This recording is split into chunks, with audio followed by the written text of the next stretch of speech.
다 찾으신 줄로 알고 제가 봉독해 드리겠습니다. 내가 갱그리아 교회의 일꾼으로 있는 우리 자매 베베를 너희에게 추천하노니 너희는 주 안에서 성도들의 합당한 예절로 그를 영접하고 무엇이든지 그에게 소용되는 바를 도와줄지니 이는 그가 여러 사람과 나의 보호자가 되었음이니라. 아멘. 이 시간 우리 자매 베베를 너희에게 추천하노라 라는 제목으로 이상현 목사님 나오셔서 말씀 전해 주시겠습니다.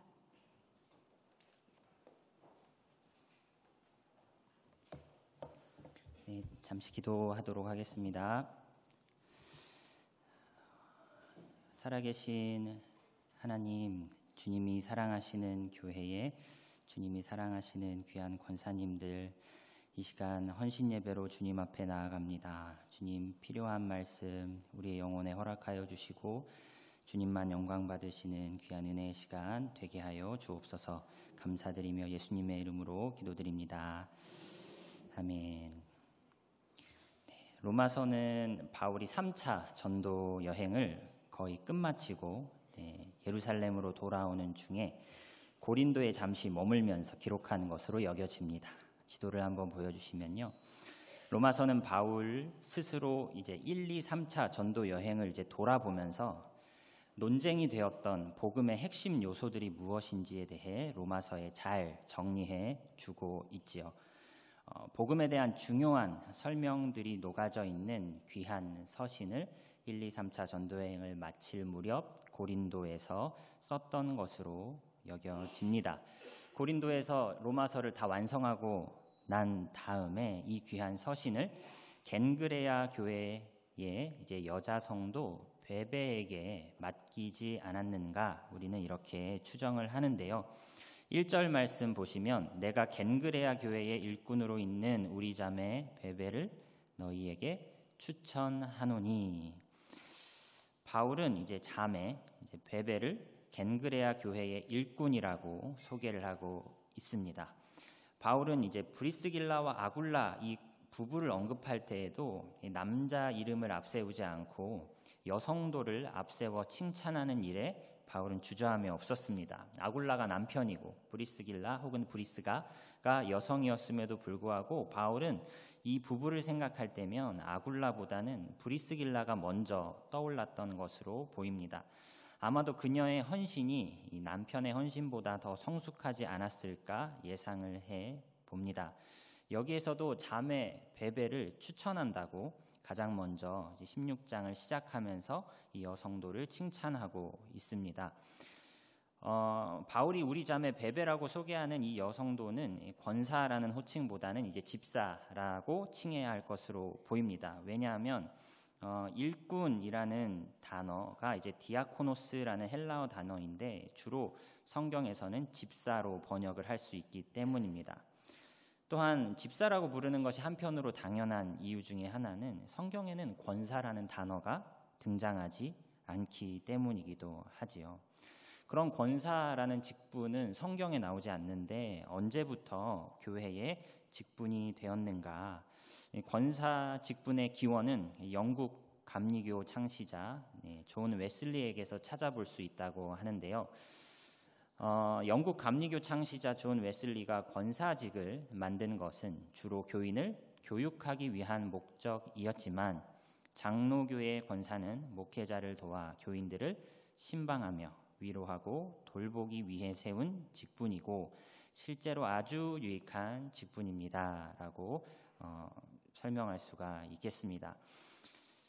오늘 이 설교를 준비하기 위해서 제가 참고한 책을 잠시 소개해 드려야 할 것 같습니다. 박성규 목사님이 쓰신 참된 권사인데요. 여러분 이 책 익숙하신 분들이 계시죠. 왜냐하면 2024 임직학교 피택 권사님들의 과제도서입니다. 권사회 헌신예배 설교를 맡고 나서 큰 부담을 느끼고 있을 때 저에게 한 줄기 빛과 같은 책이었습니다. 이 책 그대로 읽어드리는 것이 좋겠다는 싶은 마음이 들 정도로 굉장히 아주 해박하시면서도 아주 명쾌하게 써주신 책인데요. 그래도 이 책을 처음부터 끝까지 다 읽을 수는 없으니까 저는 제 나름 설정한 목표에 맞게 이 책을 인용하면서 설교를 전개해 나가보도록 하겠습니다.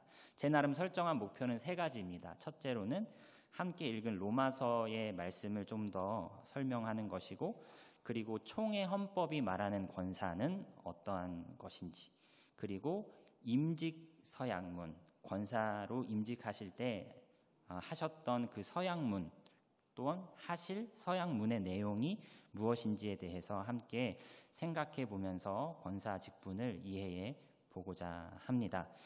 함께 읽으신 그 성경 본문에 대한 이야기를 좀 더 해보자면, 베베는 겐그레아 교회의 여집사였습니다. 당시에 권사라는 말이 있었더라면 권사님이라고 칭해도 전혀 무방했을 만큼 이 베베는 목회자 바울과 많은 성도들에게 큰 힘과 위로가 되었던 성도였던 것 같습니다.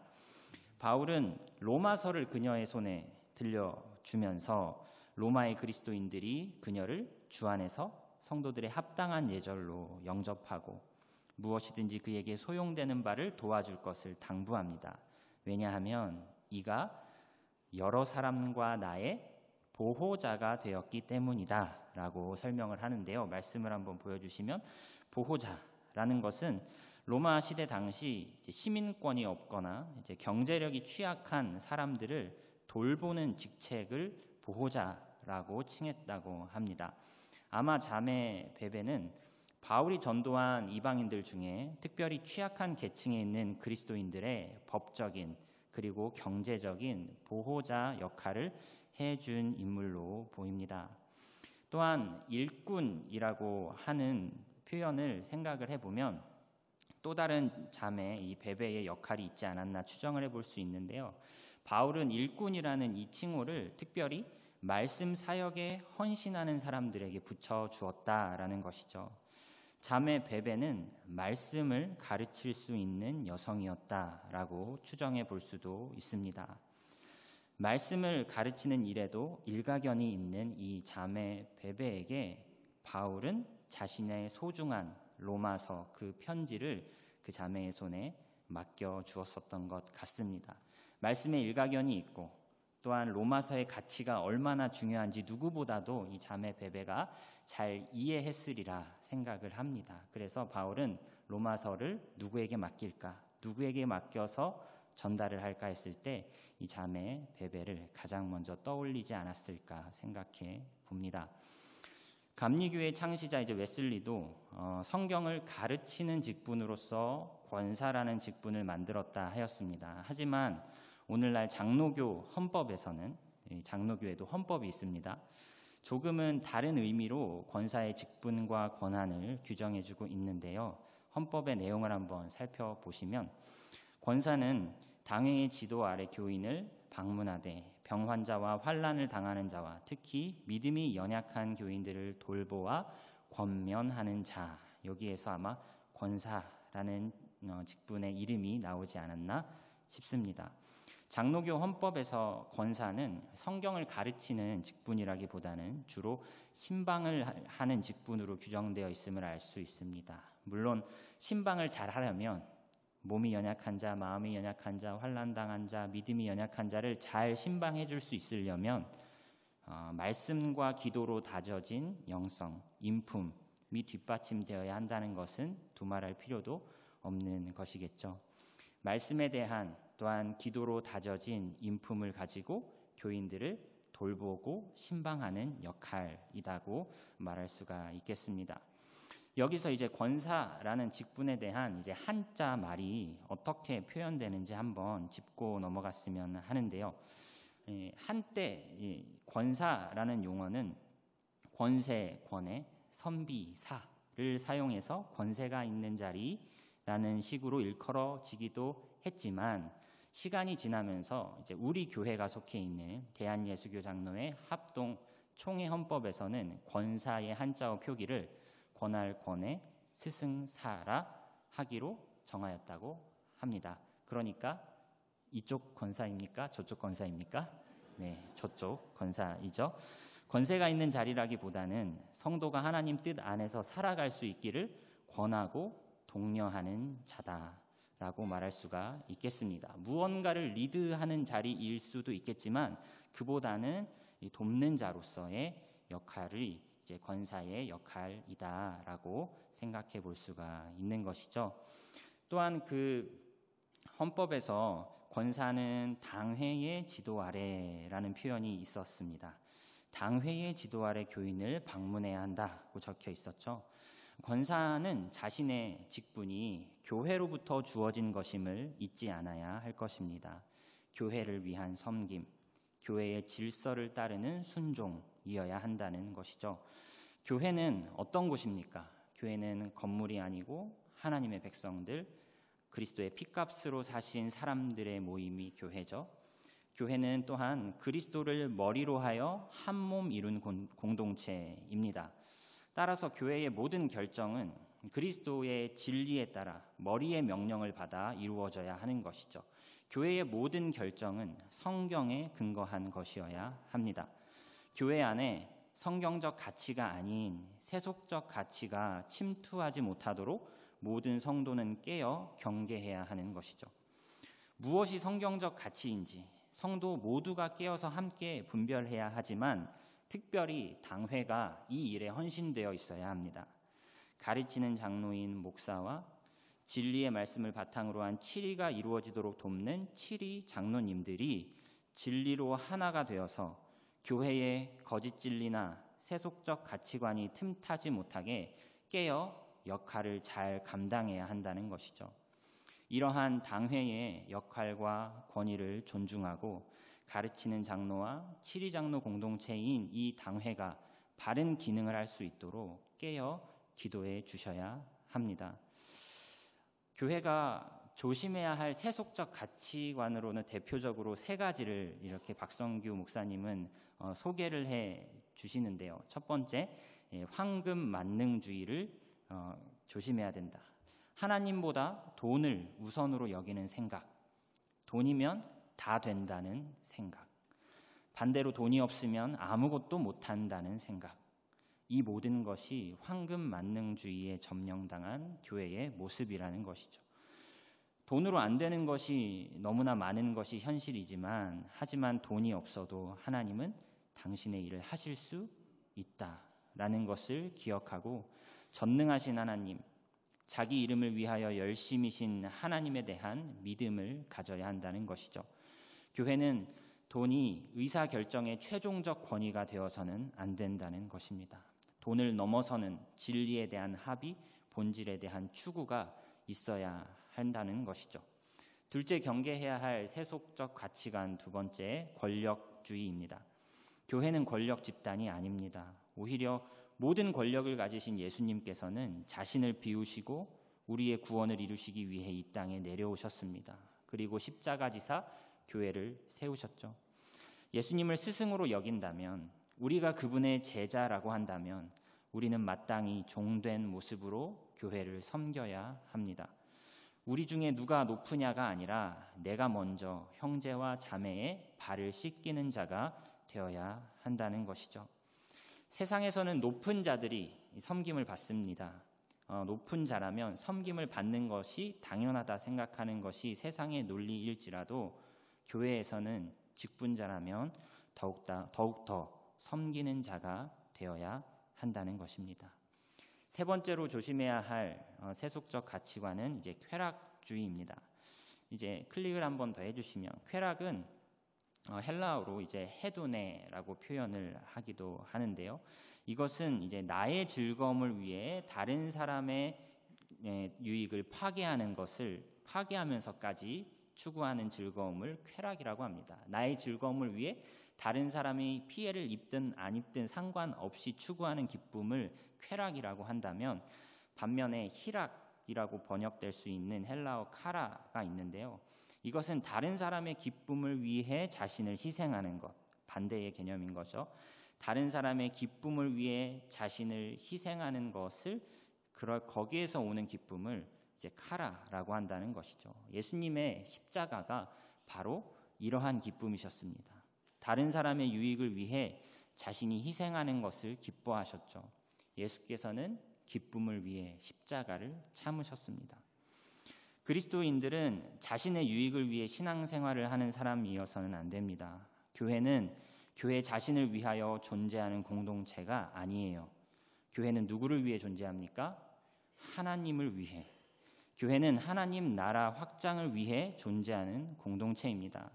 그 목표 때문에 때로는 나에게 이익이 없고 오히려 손해가 가중된다 할지라도, 때로는 그 하나님을 위해 내가 손해를 입고 때로는 생명을 잃는다 할지라도 우리는 하나님 나라를 위하여 움직이는 사명 공동체입니다. 우리는 쾌락을 추구하는 공동체가 아니요 기쁨을 추구하는 공동체입니다. 나를 희생하더라도 하나님 사랑, 이웃 사랑을 추구하는 가운데 기쁨을 누리는 공동체, 바로 우리 열방 공동체가 되었으면 좋겠습니다. 참된 권사가 피해야 할 것들 중에 하나로 박성규 목사님은 이제 개인적인 이득을 피하십시오라고 적어 놓아 주셨는데요. 권사의 직분과 위치를 사용하여 재정적이거나 사회적인 이득을 보는 것은 절대 금해야 할 일들입니다. 어디까지나 봉사의 초점은 자기 이익이 아닌 하나님의 영광과 교회 공동체 전체의 성장과 성숙에 맞춰야 합니다. 봉사의 자리에 있다 보면요, 재정을 다뤄야 할 때가 있고요, 사람들을 동원하여 이끌어야 할 때도 있습니다. 그런 과정에서 개인적인 이득을 암묵적으로 취하거나 약속하는 그러한 방식으로 사람을 모으고 일을 진행해서는 안 되는 것이죠. 그런 식으로 한두 사람과 연결되기 시작하면 끼리끼리 문화가 형성되는 것입니다. 주변 성도들의 투명한 감독 감시의 망 속에 있지 않아도 되는 사람은 한 명도 없습니다.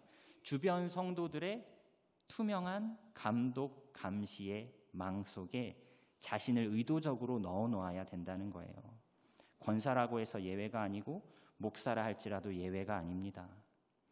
내가 교회의 뜻을 바르게 이해하고 있는 것이 맞는지 점검을 하기 위해서라도 여러 사람과 같이 일을 하셔야 됩니다. 내 입맛에만 맞는 사람들이랑만 일할 것이 아니라 다양한 사람들과 같은 그리스도의 비전을 공유하여 함께 일하는 모습을 추구해야 한다는 것이죠. 일의 기획, 일의 진행, 일의 평가를 독단적으로 하지 말고 가능한 여러 사람이 함께하는 가운데 일을 진행해 나가는 것이 건강한 방식일 것입니다. 교회는 빨리빨리 사역을 하는 게 중요한 게 아니라 함께 가는 것이 중요한 공동체입니다. 세상은 함께 가는 것보다 빨리 가는 것이 더 중요하다 말할지 몰라도 교회는 세상과는 다른 가치관이 작동하는 공동체이죠. 결국 중요한 것은 그 직분자가 가지고 있는 생각, 그 직분자가 가지고 있는 가치관과 인품이 중요한 요소가 될 것입니다. 총회 헌법이 말하는 권사의 자격은 무엇일까요? 보시면 여신도 중 만 45세 이상 된 입교인으로 행위가 성경에 적합하고 교인의 모범이 되며 본 교회에서 충성되게 봉사한 자, 공동의회에서 투표수 3분의 2 이상의 찬성을 얻어야 한다. 단 당회가 공동의회에 그 후보를 추천할 수 있다. 임기, 권사는 안수 없는 종신 직원으로서 정년 때까지 심우할 수 있다. 단 은퇴 후에는 은퇴 권사가 된다. 되게 사무적인 글인 것처럼 보이지만 첫 번째 자격 부분에 여신도 중 만 45세 이상 된 입교인으로 행위가 성경에 적합하고, 아까도 말씀드렸다시피 이제 권사라는 용어는 이제 성경에 나오지 않는데 성경에 적합한 권사의 자격을 어떻게 찾을 수 있을까? 디모데전서 3장 말씀 보시면 거기에는 이제 감독, 집사 혹은 장로와 집사에 대한 자격이 나열되어 있는데 이 부분을 통해 우리는 교회의 직분자라면 어떤 성품을 갖추어야 하는지에 대해 충분히 유추해 볼 수 있을 것입니다. 우리 8, 9절 말씀 한번 함께 합독해 주시겠습니까? 이와 같이 시작. 이와 같이 집사들도 정중하고 일구이언을 하지 않고 술에 임박이지 아니하고 더러운 일을 탐하지 아니하고 깨끗한 양심의 비밀에 할지니. 여러분, 직분자의 자격을 논할 때, 오늘은 권사의 헌신 예배니까 권사의 자격을 논할 때 정중해야 된다. 일구이연을 하지 아니해야 된다. 더러운 일을 탐하지 아니하고 깨끗한 양심을 가져야 된다. 여러분, 이게요, 어떤 능력에 대한 요건이 아니죠. 그 사람의 됨됨이를 일컫습니다. 그 사람의 인품이 권사의 자격이 된다는 것이죠. 어떠한 세상에서는 능력 있는 사람을 직분자로 세우려고 하지만 주님께서는 말씀으로 변화된 사람을 사용하십니다. 이것이 주님의 방식입니다.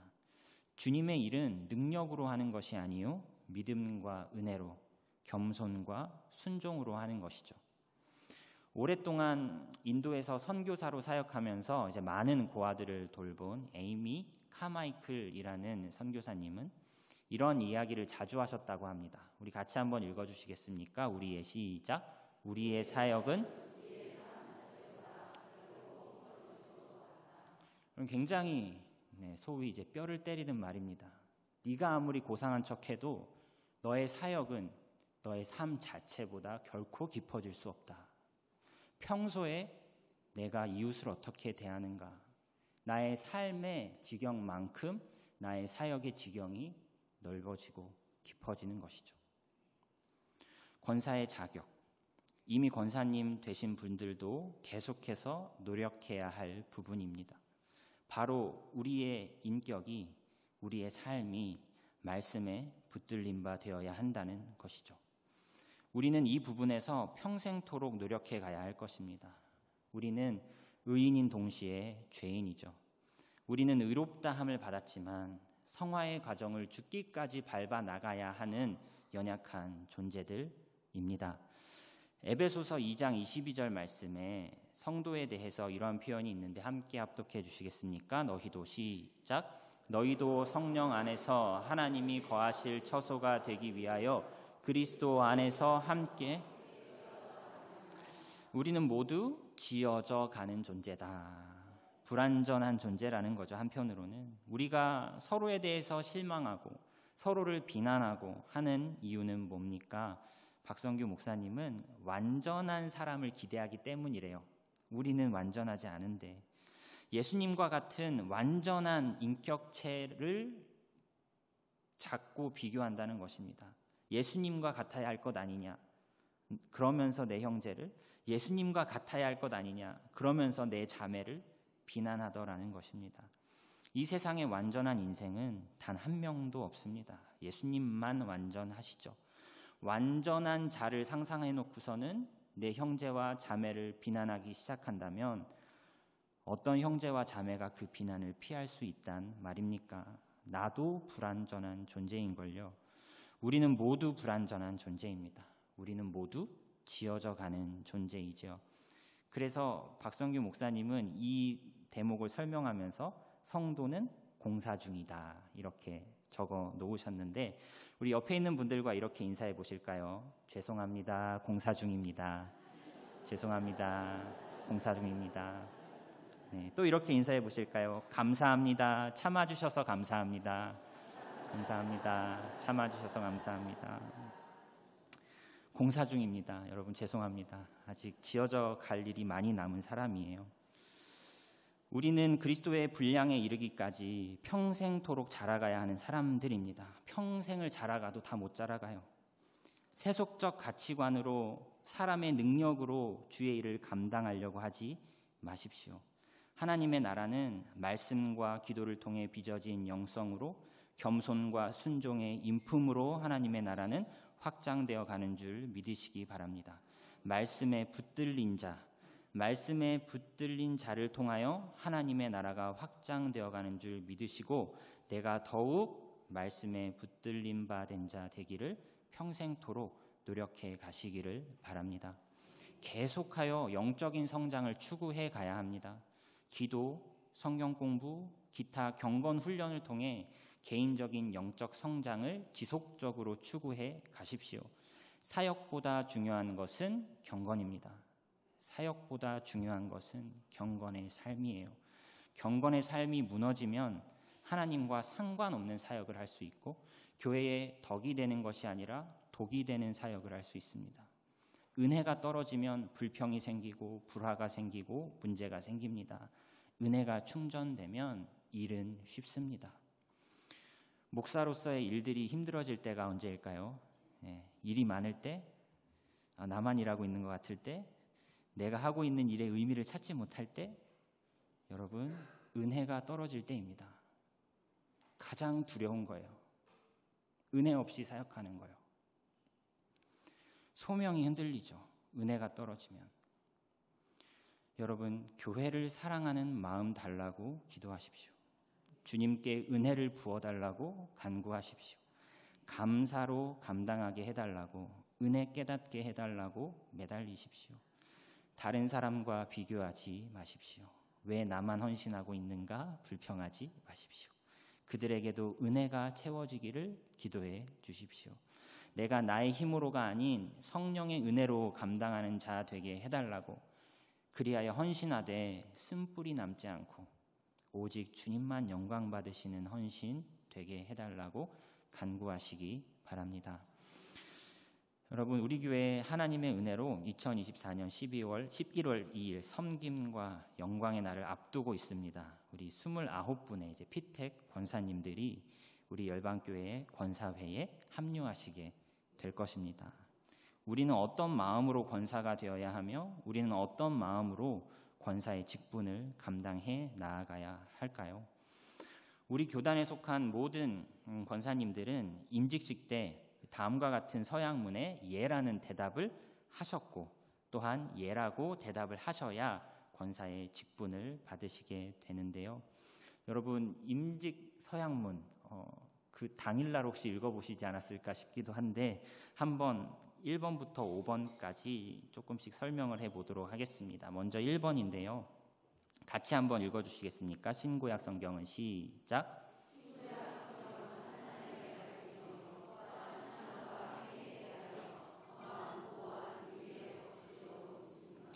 먼저 성경이 하나님의 말씀이다 라는 사실을 인정할 것을 요구합니다. 하나님의 말씀이 명하시면 내가 가기 싫어도 갈 것이고, 하나님의 말씀이 금하신다면 내가 가고 싶지 않아도 가겠습니다. 가고 싶어도 가지 않겠습니다.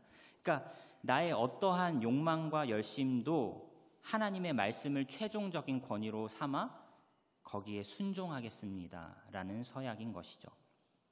두 번째, 본 장로회 신조와 웨스터민스터 신도 개요 및 대소요리 문답은 신구약 성경에 교훈한 도리를 총괄한 것으로 알고 성실한 마음으로 받아 따르겠습니까? 많은 사람들이 이 성경 중심의 신앙생활을 한다고들 하지만 사실 역사 속에서 보면 저마다 다 자기만의 해석을 가지고 성경 중심의 신앙생활을 한다고 말을 합니다. 그러니까 성경은 성경인데, 성경은 하나님의 말씀인 줄 알겠는데 이것을 어떠한 해석적 전통에서 받아들이고 신앙생활을 할 것인가 라고 말을 했을 때, 우리는 종교개혁자 칼빈이 주장한 장로교 제도를 통해 교회 정치가 이루어지는 것이 가장 성경적이다, 가장 건강한 교회 정치 제도다라는 것을 인정하겠다는 것입니다. 왜 장로교 정치로 교회를 다스려야 하는지, 장로교가 말하는 교회에 대한 이해가 어떠한지, 장로교가 말하는 하나님에 대한 이해가 어떠한지 웨스터민스터 신학 문서들이 잘 드러내고 있음을 알고, 웨스트민스터 대요리 문답이 말하는 개념들을 나의 신앙의 개념들로 탑재하겠습니다. 이렇게 선언하셨고 선언하셔야 한다는 것이죠. 웨스터민스터 신학 문서는 우리 교회의 어린 자녀로부터 장년에 이르기까지 모두가 알아야 할 양질의 신학 문서인 것을 여기서 우리는 한 번 더 확인하게 됩니다. 열심히 이제 배우셔야 하는 거죠.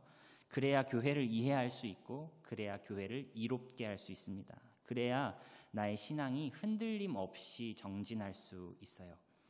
세 번째입니다. 세 번째, 본 장로회 정치와 권징 조례와 예배 모범을 정당한 것으로 승낙합니까? 웨스트민스터 신학 문서는 단순히 신앙 고백서만 있는 것이 아니라 우리가 믿는 바는 이러이러하기 때문에 우리 교회는 어떤 정치 제도를 할 것입니다 라고 표현되어 있고요. 우리 교회는 순수성을 지키기 위해서 순수성을 해치는 사람들을 어떻게 권징하겠습니다 라는 내용도 있고요. 우리는 로마 가톨릭의 예전과는 달리 어떤 형태의 예배를 드리고자 합니다라고 하는 예배 모범도 웨스터민스터 신앙고백 문서에 들어가 있습니다. 이 부분 역시 우리가 성실히 공부가 필요한 부분인 것이죠. 이것을 열심히 알고 여기를 토대로 직분자가 되겠습니다라고 선언하셔야 한다는 것이죠. 에이, 목사님, 이런 거를 누가 다 들여다보고 공부를 합니까? 네, 여러분, 네, 정성철 교구장님이 다 들여다보고 공부하고 계세요. 네. 네, 정치가 어떠해야 되는지, 권징이 어떠한 것인지, 예배 모범이 무엇인지 네, 다 공부하고 계십니다. 장로고시 과목들이거든요. 말로만 중요하다 할 것이 아니라 진짜 이러한 문서들, 교단 헌법에 다 녹아져 있는 내용들인데 이 헌법의 내용들을 잘 들여다보고 공부하여 교회다운 교회를 계속하여 세워가시는 우리 열방 공동체 되었으면 좋겠습니다. 네 번째, 본 교회 권사의 직분을 받고, 우리 네 번째 같이 한번 읽어주시겠습니까? 본 교회 시작. 본 교회 하나님의 은혜를 의지한 진실한 마음으로 본직에 관한 범사를. 우리는 권사의 직분을 인간적인 힘과 능력으로 담당하겠다고 서원하라고 요구하지 않았습니다.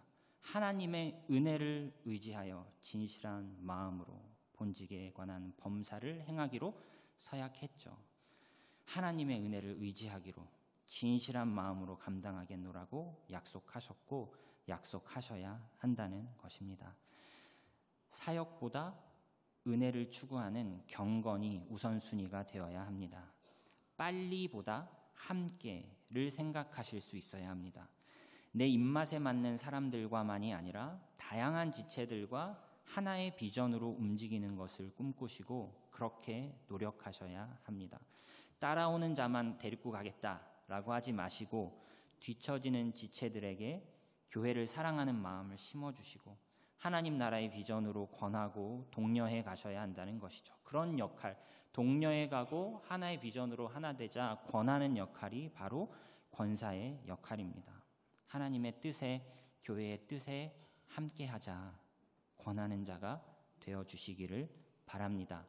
마지막 다섯 번째입니다. 본 교회의 화평과 연합과 성결함을 위하여 전력하기로 서약합니까? 아무리 열심히 헌신해도 성도들과 화평하지 못할 수 있어요. 여러분, 그러면 큰일입니다. 일은 잘하는데 화평하지 않는다? 골치 아픕니다. 여러분, 그러면 안 돼요. 교회는 아무리 열심히 헌신해도 성도들과 화평하지 못하고 화평의 바운더리가 그냥 자기만 아는 사람들끼리만 좁은 채로 계속 간다면 여러분의 사역의 방식과 목표를 다시 점검하셔야 합니다. 하나님 나라는 적은 누룩과 같지만 가루, 서말 전체에 영향을 미칠 만큼 그 영향력은 놀랍게 확장된다고 말씀하셨죠. 진리로 사역한다면 진리는 나를 물들이고 내 동역자를 물들이며 화평케 하는 복음은 날이 갈수록 확장되어 갑니다.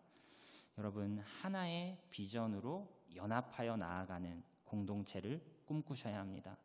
우리를 하나 되게 하는 것이 뭡니까? 인맥입니까? 함께하는 자에게 개인적인 이익을 약속해 주면 하나가 되는 겁니까? 여러분, 우리를 하나 되게 하는 것은 그리스도 안에 있는 진리가 우리를 하나 되게 합니다. 성결하게 하나 되는 것이죠. 성결하게 연합과 화평을 이루어가는 우리 열방 공동체, 이러한 공동체가 되기 위하여 헌신을 다시 한번 다짐하는 우리 권사님들 되셨으면 좋겠습니다.